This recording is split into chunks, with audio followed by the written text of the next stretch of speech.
ইসলামের স্লোগান দেব তখন বঙ্গবন্ধু শেখ মুজিবুর রহমানের কথা স্মরণ করতে হবে। তার কারণ হলো ৭১ মুক্তিযুদ্ধ করে বাংলাদেশ নামে দেশটা স্বাধীন হয়েছে তার নেতৃত্বে। গাজীপুরের উলামায়ে কেরাম জাহাঙ্গীর ভাইয়ের কথা মনে রাখতে হবে, যিনি বাংলাদেশের নেতৃত্ব দিচ্ছেন, জাতীয়তাবাদী দলের নেতৃত্ব দিচ্ছেন, তিনি প্রবাস থেকে যে নেতৃত্ব দিয়েছেন। আসসালামু আলাইকুম রহমতুল্লাহ। প্রিয় দর্শক, রিসেন্টলি আমরা দেখতে পাচ্ছি যে কওমি অঙ্গনের কিছু ভাই ব্রাদার আমার উপরে খুবই ক্ষিপ্ত হয়েছে। কারণ কওমি অঙ্গনের একজন আলেম মুফতি জুনায়েদ আল হাবিবি, তাকে নিয়ে একটা ভিডিও বানানোর কারণে রিসেন্টলি আপনারা দেখেছেন যে বিএনপির একটি প্রোগ্রামে জুনায়েদ আল হাবিবি হুজুর, তিনি একজন হেফাজত নেতা, তিনি সেখানে গিয়ে বিএনপি দালালি করেছেন, ধর্ম নিরপেক্ষতাবাদের পক্ষে কথা বলেছেন এবং তাদের সাথে কাজ করার আগ্রহ প্রকাশ করেছেন। যার কারণে আমি বলেছি যে দেখেন, এই হুজুর একজন হেফাজত নেতা, সে এই মুহূর্তে এই কাজটা করতে পারে না, এই দালালি করতে পারে না। যখন ইসলামী দলগুলো ঐক্যবদ্ধ হচ্ছে, বিএনপি থেকে বেরিয়ে এসে ইসলামী দলগুলো যখন ঐক্যবদ্ধ হচ্ছে, তখন হেফাজতের নেতারা তারা যাচ্ছে বিএনপির কাছে, বিএনপির সাথে কাজ করার আগ্রহ প্রকাশ করতেছে, মন্ত্রিত্ব পাওয়ার জন্য, বিভিন্ন পদপদবি পাওয়ার জন্য, এমপি হওয়ার জন্য। এটা আসলে আলেমদের মানায় না। যখন ইসলামী দলগুলো ঐক্যবদ্ধ হচ্ছে, তখন আপনারা তাদের কাছে কেন যাবেন? ধর্ম নিরপেক্ষতাবাদীর দিকে কেন যাবেন? আগামীতে যেখানে ইসলামী দলগুলো ঐক্যবদ্ধ হয়ে ইসলাম প্রতিষ্ঠার চিন্তাভাবনা করতেছে, সেখানে আপনাদের মতন বড় বড় মৌলবীরা, কওমি অঙ্গনের মৌলবীরা, হেফাজত নেতারা আপনারা কেন এই বিএনপির কাছে গিয়ে এই ধরনের বক্তব্য দেবেন? তাদের দালালি কেন করবেন? কেন মিথ্যাচার করবেন? এই কথাগুলো বলার কারণে কওমি অঙ্গনের কিছু লোকজন আমার উপরে খেপে গিয়েছে। প্রিয় দর্শক, এই জুনায়েদ আল হাবিবি শুধুমাত্র কি বিএনপি দালালি করেছে? আরে ভাই, আওয়ামী লীগের সময় তো আওয়ামী লীগেরও দালালি করেছে। চলেন সেই ভিডিওটি আমরা দেখে আসি। ইসলামের স্লোগান দেব তখন বঙ্গবন্ধু শেখ মুজিবুর রহমানের কথা স্মরণ করতে হবে।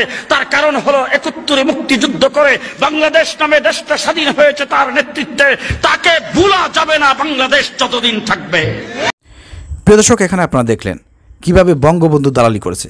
আর আওয়ামী লীগের দালালি করার পরেও কি এই জুনায়েদ আল হাবিবি জেল জরিমানা থেকে বাঁচতে পেরেছে?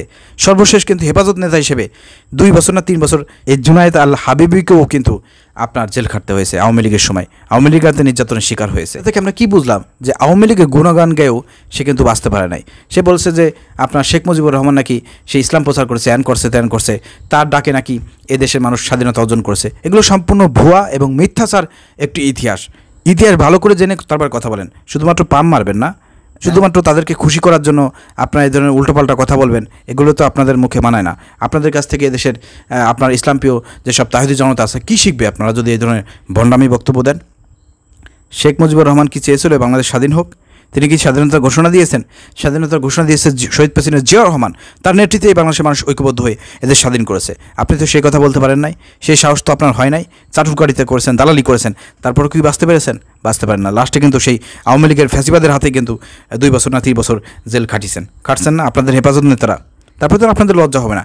আজকে যে বিএনপির ওই আপনার প্রোগ্রামে গিয়ে তাদের দালালি করতেছেন, তাদের সুনাম গাচ্ছেন, তারেক রহমান সুনাম গাচ্ছেন, আগামীতে তারা ক্ষমতা আসলে পারে, কি মনে করছেন? ওই জেল খাটা লাগবে। এটাই আমি মনে করে দিতে চাচ্ছি। যেখানে ইসলামী দলগুলো ঐক্যবদ্ধ হচ্ছে, সেখানে ইসলামী দলের সাথে এসে না মিশে আপনারা সেখানে না গিয়ে আপনারা ধর্ম নিরপেক্ষতাবাদকে প্রতিষ্ঠা করার জন্য সেখানে আগ্রহ প্রকাশ করেন, এটা কখনো মানায় না। এটা আপনাদের মানায় না। এই জন্য আমি কথাগুলো বলেছি। এই কথা বলা যদি আমার দোষ হয়ে থাকে, তাহলে আমাকে যা খুশি তাই বলতে পারেন, করার কিছু নাই। কিন্তু এই কথাগুলো আমাকে বলতে হবে। প্রিয় দর্শক, আমার কথার সঙ্গে একমত থাকলে আপনারা কমেন্ট করে জানান, ভিডিও শেয়ার করে দেন। আসসালামু আলাইকুম রহমতুল্লাহ।